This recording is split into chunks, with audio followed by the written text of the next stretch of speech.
Assalamualaikum warahmatullahi ta'ala wabarakatuh. Alhamdulillahirabbil alamin. Wassalatu wassalamu ala asrofil anbiya'i wal mursalin Sayyidina wa habibina wa syafi'ina wa qurrata ayunina Sayyidina Muhammadin wa ala alihi wa sahbihi ajma'in. Allahumma sholli ala Sayyidina Muhammadin al-Fatihi lima uhlik wal khatimi lima sabaqa nasiril haqqi bil haqqi wal hadi ila siratikal mustaqim wa ala alihi haqqa qadrihi wa miqdarihil azim, amma ba'du. Para jamaah kaum muslimin dan muslimat dimanapun Anda berada, yang senantiasa selalu saya doakan, semoga Anda semua dipanjangkan umurnya oleh Allah Subhanahu wa taala, panjang umur fi taatillah, dalam keadaan taat kepada Allah, wa fi taati Rasulillah, dalam keadaan taat kepada Rasulullah sallallahu alaihi wasallam, fi kamali sihhati wal afiyah, dalam keadaan sihat wal afiyat. Segala urusannya dimudahkan oleh Allah, segala kesulitannya mendapatkan solusi terbaik dari Allah Subhanahu wa taala, segala hajat Anda dikabulkan, segala apa yang Anda inginkan diberikan oleh Allah Subhanahu wa taala, keluarga Anda dijadikan keluarga yang sakinah mawaddah warahmah, anak-anak Anda dijadikan anak-anak yang soleh, solehah, wa ala hadiniyah, wa ala kulli niyatin solihah, wa ila hadratin Nabi Mustafa Rasulullah sallallahu alaihi wasallam. Al-Fatihah. A'udzu billahi minasyaitonir rajim. Bismillahirrahmanirrahim. Alhamdulillahirabbil alamin arrahmanir rahim maliki yaumiddin. Iyyaka na'budu wa iyyaka nasta'in ihdinas siratal mustaqim siratal ladzina an'amta 'alaihim ghairil maghdubi 'alaihim waladdallin. Amin ya rabbal alamin. Alhamdulillah, dengan izin Allah Subhanahu wa taala kita bisa berjumpa lagi dalam kajian yang insyaallah bermanfaat ini, di mana dalam kajian ini saya akan mengkaji satu kitab yang bernama Kitab Fathul Qorib, di mana dalam kajian kali ini saya akan menjelaskan tentang bagaimana cara bacaan niat puasa Ramadan yang baik sesuai dengan apa yang diajarkan para ulama, dan bagaimana waktu niat yang dianjurkan oleh para ulama, karena ini adalah hal yang sangat penting para jamaah. Seperti apa bacaan niat yang benar dan waktu niat yang dianjurkan oleh para ulama agar puasa kita menjadi puasa yang diterima oleh Allah, puasa yang sah, puasa yang kemudian akan melahirkan banyak kebaikan, banyak keajaiban. Sebelum saya sampaikan, sejenak bagi para jamaah yang mengikuti kajian ini, sejenak ringankan tangannya untuk subscribe channel ini, sehingga ketika saya berbagi tentang kajian, Anda bisa mendapatkannya dengan mudah. Dan bagi para jamaah yang punya hajat, bisa tulis doa terbaiknya di kolom komentar, sehingga banyak jamaah saya yang akan melihat doa Anda. Kemudian para jamaah mengaminkan doa Anda dengan harapan semakin banyak orang yang mengaminkan doa kita, semakin banyak pula kemudian peluang bagaimana Allah Subhanahu wa taala mengabulkan doa-doa kita. Amin ya rabbal alamin. Alhamdulillah para jamaah, kita memasuki bulan yang sangat mulia, yaitu bulan Ramadan, bulan puasa, bulan yang penuh berkah. Zamanun barokatun, satu zaman yang penuh keberkahan. Ramadhanu zamanul hasanati, satu bulan yang penuh dengan kebaikan, dengan keberkahan, di mana dalam bulan ini kita sebagai umat Islam berkewajiban melaksanakan satu ibadah, yaitu ibadah puasa. Nah, dalam puasa ini para jamaah, puasa itu adalah sebuah amal ibadah. Ketika saya mondok di pesantren, saya mendengarkan satu kaidah, yang mana dalam kaidah itu dijelaskan wa kullu man bi ghairi ilmi ya'malu a'maluhu mardudatul la tuqbalu, yang artinya setiap amal ibadah itu harus ada ilmunya. Ketika seseorang melakukan amal ibadah kemudian dia tidak faham ilmunya, mardudatul la tuqbalu, maka ibadahnya tertolak, tidak diterima oleh Allah Subhanahu wa taala. Termasuk puasa Ramadan itu adalah amal ibadah, kita punya kewajiban, yang mana ketika kita menjalankan kewajiban ini kita mendapatkan pahala, ketika kita meninggalkan kewajiban ini kita mendapatkan dosa dan laknat dari Allah Subhanahu wa taala. Nah, orang meninggalkan puasa itu ada dua. Yang pertama, ada memang orang yang jelas-jelas saya tidak mau berpuasa. Nah, itu orang enggak berpuasa. Ada juga orang yang menurut dirinya itu saya puasa, saya enggak makan, saya enggak minum. Tapi dia di sisi Allah itu dihukumi meninggalkan puasa. Kenapa? Karena puasanya tidak memakai ilmu, tidak faham fardunya puasa berapa, syarat sahnya puasa berapa, hal-hal yang membatalkan puasa itu apa saja. Sehingga karena dia tidak faham ilmunya, dia melakukan hal yang membatalkan puasa, padahal puasanya batal, tapi dia menganggap dirinya sedang puasa. Nah, termasuk ini yang namanya niat. Dalam kitab Fathul Qorib saya bacakan kitabnya. Bismillahirrahmanirrahim. Wa faraidu shaumi arba'atu asya'a. Jadi fardunya orang berpuasa itu ada 4. Ahaduha an-niyatu bil qalbi. Yang pertama, fardunya orang yang berpuasa biar puasanya sah itu adalah dia harus niat. Bil qalbi, niatnya di dalam hati. Fa in kana as-saumu fardhon ka ramadhana aw nadhron fala budda min iqa'i niyati lailan. Fa in kana, ketika seseorang itu menjalankan as-saumu fardhon ka ramadhana, dia menjalankan puasa fardu seperti puasa Ramadan atau puasa nazar, fala budda min iqa'i niyati lailan, maka dia harus niat ketika pada malam hari. Kemudian dalam niat ini wa yajibu at-ta'yinu fi shaumi al-fardhi ka ramadhana, dan wajib menentukan puasa yang dilakukan di dalam puasa fardu seperti puasa Ramadan ketika orang tersebut sedang berniat. Wa akmalu niyati saumihi ayyakula sahsun nawaitu sawma khadin an adai fardi ramadhani hadhihi sanati lillahi ta'ala. Kemudian niat puasa Ramadan yang paling sempurna adalah seseorang mengatakan, saya niat melakukan puasa esok hari untuk melaksanakan kewajiban bulan Ramadan tahun ini karena Allah Ta'ala. Nah, ini kita bahas niatnya dulu.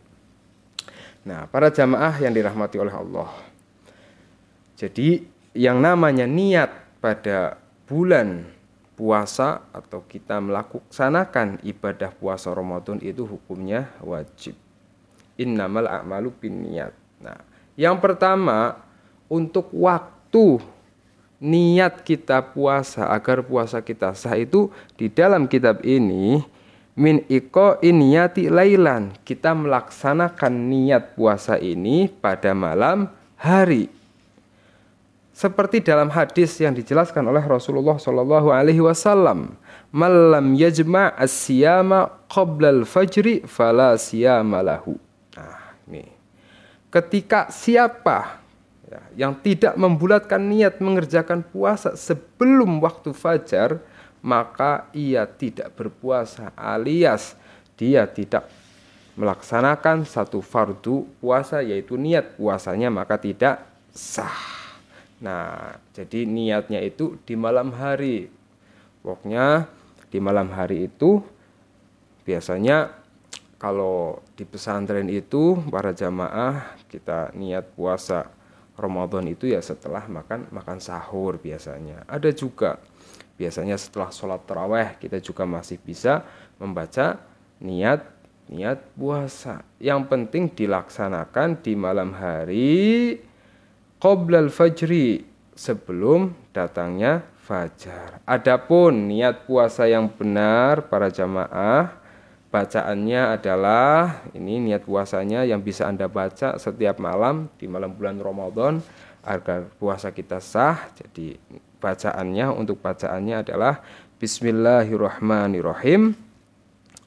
Nawaitu sawma ghadin an adai fardi syahri ramadhana hadhihi sanati lillahi ta'ala. nawaitu sawma ghadin an adai fardi syahri ramadana hadhihi sanati lillahi ta'ala. Itu bacaan niatnya. Wattalafudzu bihi sunnah. Jadi melafalkan niatnya itu sunnah para jamaah. Melafalkan niatnya itu sunnah untuk apa? Agar hati kita ikut niat. Ya, niat itu kan di kitab ini dijelaskan wa mahaluhu al-qalbu. Yang namanya niat itu tempatnya di hati. Wattalafudzu bihi sunnah. Melafalkan niat seperti kita membaca nawaitu sawma ghadin an adai fardi syahri ramadana hadhihi sanati lillahi ta'ala. Nawaitu sawma ghadin an adai fardi syahri ramadana hadhihi sanati lillahi ta'ala. Itu kita lafalkan seperti itu. Dalam hati kita niat, ya Allah, aku berniat puasa esok hari demi menunaikan kewajiban bulan Ramadan tahun ini karena Allah Ta'ala. Nah, diniatin. Jadi aku berniat puasa esok hari demi menunaikan kewajiban bulan Ramadan karena Allah Ta'ala. Itu bacaan niatnya seperti itu. Jadi diingat-ingat waktu niat itu yaitu ketika malam hari. Nah, ketika imsak misalnya Anda pada malam hari ini lupa niat, ya. Kemudian imsak, ya. Sudah imsak baru niat, ya ini nggak sah. Karena yang namanya niat puasa itu waktunya adalah malam hari sampai bahasanya batasnya itu sebelum qoblal fajri. Ketika orang puasa kemudian dia niat tapi setelah azan subuh yaitu puasanya nggak sah. Nah, ini diingat-ingat. Nah, untuk mengantisipasi seperti itu, kalau di pesantren itu kita diajarkan yang namanya niat jamak. Yang namanya orang kan kadang lupa misalnya, kadang lupa karena kesibukan, karena ini dan itu. Banyak orang lupa, kadang lupa niat setiap malam di malam bulan Ramadan. Sehingga untuk mengantisipasi itu ada ulama yang menyarankan kita untuk membaca niat jamak, artinya semua. Jadi niat jamak ini para jamaah ini untuk berjaga-jaga agar puasa kita tetap sah ketika kita pada satu malam lupa, ya, lupa tidak niat. Kemudian udah adzan subuh tuh kita lupa nggak niat. Tapi untuk mengantisipasi ketika seseorang lupa niat yang setiap malam, dalam kitab Sabil Al-Huda halaman 51 ada niat jamak. Niat jamaknya adalah Bismillahirrahmanirrahim. Nawaitu sawma jami'i syahri ramadana hadhihi sanati taqlidan lil imamil malik fardhu lillahi ta'ala.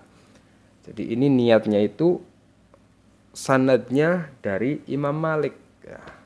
Untuk jamak kita niat, yang arti niatnya ini kita ucapkan dalam hati, aku niat puasa di sepanjang bulan Ramadan tahun ini dengan mengikuti Imam Malik fardu karena Allah Ta'ala. Nah, itu niat jamak. Sehingga ketika kita sudah niat seperti ini, diniatin itu di tanggal 1, ya. Ketika kita puasa pertama di bulan Ramadan, kita niat seperti itu, niat jamak untuk mengantisipasi agar bagaimana ketika kita lupa dalam satu malam karena kita kelelahan sampai lupa niat puasa. Oh, gimana? Alhamdulillah udah kita melakukan antisipasi dengan niat seperti yang tadi saya ucapkan, yaitu nawaitu shauma jami'i syahri ramadhana hadhihi sanati taqlidan lil imamil malik fardholillahi ta'ala. Aku niat puasa di sepanjang bulan Ramadan tahun ini dengan mengikuti Imam Malik fardu karena Allah Ta'ala. Insya Allah meskipun kita misalnya lupa, ya, dalam satu hari lupa niat karena kita sudah niat jamak ini, kita tetap puasanya tetap sah. Tapi lebih afdol lagi usahakan jangan sampai lupa karena niat itu adalah fardunya puasa. Nah, ini penting karena mohon maaf banyak yang tidak paham hal ini, kadang niat puasa ya seperti disepelekan, padahal puasa itu bisa dikatakan puasa Ramadannya sah itu ya karena Karena adanya niat, karena niat itu adalah fardunya puasa. Jadi jangan sampai kita melaksanakan ibadah puasa tapi di sisi Allah kita termasuk orang yang meninggalkan puasa karena tidak paham bagaimana cara niat yang benar, waktu niat yang dianjurkan oleh para ulama. Insya Allah jika kita melaksanakan puasa ini dengan penuh kekhusyuan, dengan penuh mengharap ridho Allah Subhanahu wa taala, apalagi dijelaskan dalam hadis satu doa yang sangat mustajab itu adalah doanya orang yang berpuasa hatta yuftiru, hingga dia berbuka puasa. Jadi ketika Anda berpuasa, ketika kita berpuasa, lisan kita ini perbanyak membaca zikir, perbanyak membaca sholawat, perbanyak membaca doa. Karena lisan-lisan orang yang sedang melaksanakan ibadah puasa itu sangat, ibarat pedang itu sangat tajam, sangat luar biasa. Jangan sampai kita menjumpai Ramadan ini, ya Allah, kita menjumpai bulan puasa ini malah kita melakukan hal-hal yang tidak bermanfaat, mengucapkan hal-hal yang tidak membawakan keberkahan, malah masih ngerasain orang. Intinya kita puasa zahir batin. Zahirnya kita menahan diri dari haus, dari lapar, dari hawa nafsu, ya. Batin kita, tangan kita puasa dari melakukan hal yang tidak baik. Lisan kita puasa dari mengucapkan hal yang tidak diridhoi oleh Allah. Mata kita puasa dari melihat hal yang dilarang oleh Allah. Kaki kita puasa berjalan ke tempat yang tidak diridhoi oleh Allah Subhanahu wa taala. Jika puasa ini benar-benar zahir batin, ya, insya Allah apa yang sedang menjadi hajat Anda lekas dikabulkan oleh Allah. Apa yang menjadi kesulitan dalam hidup Anda lekas mendapatkan jalan keluar dari Allah Subhanahu wa taala. Apa yang menjadi hajat-hajat Anda cepat dikabulkan oleh Allah sesuai dengan hadis Rasulullah Shallallahu alaihi wasallam. Doanya orang puasa itu tidak tertolak. Luar biasa. Intinya para jamaah, ya, kita patut bersyukur kita menjumpai bulan Ramadan. Kita nggak tahu Ramadan mendatang kita masih bisa berjumpa atau tidak. Banyak orang yang mengharapkan bisa berjumpa dengan bulan Ramadan, tapi ternyata ia lebih dahulu berjumpa dengan kematian. Nauzubillah min dzalik. Makanya kita yang berjumpa dengan bulan Ramadan yang sangat mulia, yang sangat luar biasa, bulan penuh pengampunan, bulan penuh keberkahan, kita patut bersyukur kepada Allah Subhanahu wa taala. Bagaimana kita mensyukurinya? Dengan melakukan apa yang diperintahkan oleh Allah, menjauhi apa yang dilarang oleh Allah Subhanahu wa taala. Berbanyak sholawat, zikir, pokoknya sholat sunnah dibanyakin, baca Quran yang mungkin kalau hari-hari biasa kita hanya berapa baris, di bulan Ramadan ini perbanyak lagi. Sedekah yang biasanya hanya berapa, di bulan Ramadan ini perbanyak lagi. Zikir, baca sholawat yang biasanya hanya 100 kali, 1000 kali. Karena bulan ini itu syahrul mubarakah, Ramadanun zamanul hasanati, Ramadanun zamanul barakati. Insyaallah dengan keberkahan bulan Ramadan, semoga apa yang menjadi hajat Anda lekas dikabulkan oleh Allah Subhanahu wa taala, dan perbanyak mengamalkan amalan yang baik di bulan ini, tinggalkan hal-hal yang tidak ada manfaatnya. Agar apa? Sebagai ikhtiar kita taqarrub kepada Allah. Perbaiki hidup kita, perbaiki amal ibadah kita, maka insya Allah akan memperbaiki hidup kita. Yang ekonominya sulit, kita sedang melalui puasa ini memperbaiki diri kita, taqarrub kepada Allah, Allah mudahkan. Yang hutangnya banyak, melalui puasa ini kita perbaiki diri kita, insya Allah lekas mendapatkan rezeki yang banyak bisa melunasi hutang-hutangnya. Yang punya kesulitan, dihimpit ekonomi, melalui puasa ini kita perbaiki hubungan kita dengan Allah, Allah perbaiki ekonomi kita, insya Allah biiznillah. Dan salah satu amalan yang bisa para jamaah amalkan di bulan Ramadan yang sangat luar biasa ini sebagai ikhtiar jalur langit, ya. Ketika kita sedang membutuhkan keajaiban, membutuhkan pertolongan, kita wajib melakukan ikhtiar jalur langit untuk menjemput pertolongan Allah Subhanahu wa taala. Melalui apa? Salah satu amalannya di bulan yang Ramadan ini yang sangat mulia, Anda bisa mulai mengamalkan zikir munajat sholawat, menggapai hajat dengan sholawat, pertolongan Allah datang dengan cepat. Alhamdulillah, ini buku baru selesai saya susun. Buku ini dilengkapi dengan hasiah dan tata bersolawat yang benar serta kisah-kisah keajaiban berkah sholawat. Jadi dalam satu hadis Rasulullah Shallallahu Alaihi Wasallam bersabda, ini saya tulis di buku ini, Inna du'a mauqufum baina samai wal ardi la yas'adu minhu syai'un hatta tusalliya ala nabiyyika Shallallahu Alaihi Wasallam.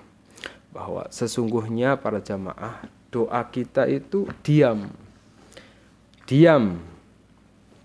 apalagi diterima, apalagi sampai ke hadirat Allah Subhanahu wa taala, apalagi dikabulkan. Doa ini selama ini doa kita itu diam, doa seseorang itu diam di antara langit dan bumi hingga apa? Tidak naik ke atas hingga orang tersebut mau bersolawat kepada Rasulullah Shallallahu Alaihi Wasallam.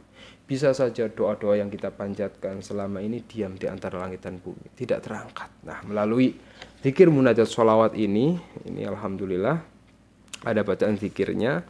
Jadi bisa diamalkan setiap pagi atau sore atau malam, kalau sibuk minimal seminggu sekali. Ini bacaan zikirnya, zikir munajat sholawat diawali dengan membaca istighfar, kemudian ada tawasulnya, dilengkapi teks Arab, dilengkapi teks Indonesia, sehingga mohon maaf Anda yang kurang fasih membaca Arab bisa membaca bahasa Indonesianya. Kemudian ini ada beberapa halaman sebagai zikir munajat sholawat. Kemudian setelah zikir munajat sholawat, Anda membaca doa yang sangat mustajab setelah sholawat, bertawasul kepada Rasulullah Shallallahu Alaihi Wasallam, mengharapkan pertolongan Allah dengan doa ini. Allahumma inni as'aluka wa tawajjahu ilaika Muhammadin nabiyyi rahmah, ya Muhammad inni qad tawajjahtu bika ila rabbi hajati, Allahumma fasyafi'hu fiyya. Ini zikir munajat sholawatnya. Kemudian buku ini juga dilengkapi sholawat-sholawat pilihan. Nah, ketika Anda misalnya sedang kesusahan ekonomi, ini ada sholawat khususnya, cara bacanya, ya, waktu bacanya. Kemudian ketika Anda memang dalam hidup susah dapat uang, ya, uang itu seperti mampir aja, lewat. Nah, ini ada sholawatnya. Kemudian Anda kok profesinya jualannya sepi, nggak laris-laris, ini ada sholawat khususnya yang bisa Anda amalkan. Kalau misalnya Anda belum dapat jodoh atau anak Anda belum dapat jodoh, ini ada sholawatnya. Misalnya Anda belum punya rumah, udah bertahun-tahun ngontrak, ini ada sholawatnya, sholawat agar cepat memiliki rumah. Kemudian misalnya keluarga Anda berantakan, ingin keluarganya sakinah mawaddah warahmah, ada sholawatnya. Kalau misalnya Anda udah daftar kerja nganggur, ya pengen jadi PNS, pengen diterima kerja, ada sholawatnya. Dan buku ini juga dilengkapi dengan kisah-kisah keajaiban berkah sholawat sangat luar biasa. Ada orang yang hutangnya lunas miliaran berkah sholawat, ada orang yang punya hutang 400 juta lunas berkah sholawat, ada orang yang dilunasi hutangnya oleh orang lain berkah sholawat. Dan ini banyak sekali kisah-kisah yang insya Allah menjadi motivasi Anda untuk terus melafalkan sholawat, mengharapkan keajaiban sholawat, yang keajaiban-keajaiban yang didapatkan oleh orang-orang itu insya Allah juga akan Anda dapatkan. Saya kemarin dapat kabar baik dari jamaah saya, ada yang sertifikatnya dijaminkan ke bank 500 juta, alhamdulillah lunas. Kemudian kemarin ada orang juga jamaah saya mengabar, Ustaz, alhamdulillah berkah munajat sholawat hutang saya lunas. Dan yang membayarkan hutang bukan saya Ustadz, tapi orang lain, subhanallah. Jadi orang punya hutang, dia nggak mampu bayar, ada yang lunasin. Betapa bahagianya. Berkah apa? Berkah sholawat, berkah Rasulullah Shallallahu Alaihi Wasallam. Silahkan bagi yang mau pesan, selagi ada bukunya ini stoknya tinggal sedikit lagi. Siapa cepat dia dapat. Untuk infaknya hanya Rp100.000, sangat murah sekali. Tidak sebanding dengan harga skincare Anda, tidak sebanding dengan harga rokok yang Anda beli tiap hari, tidak sebanding dengan jajan Anda, tapi infak 100.000 dapat buku munajat sholawat, diamalkan bisa menghantarkan hajat-hajat yang luar biasa, bahkan bisa menyelamatkan. Insya Allah berkah munajat sholawat ini, berkah syafaat Rasulullah, menyelamatkan Anda dari lilitan hutang ratusan juta miliaran biiznillah. Yang mau pesan bisa hubungi saya melalui WhatsApp, klik link di deskripsi yang warna hijau itu. Silahkan, semoga bermanfaat. Mohon maaf lahir batin. Assalamualaikum warahmatullahi wabarakatuh.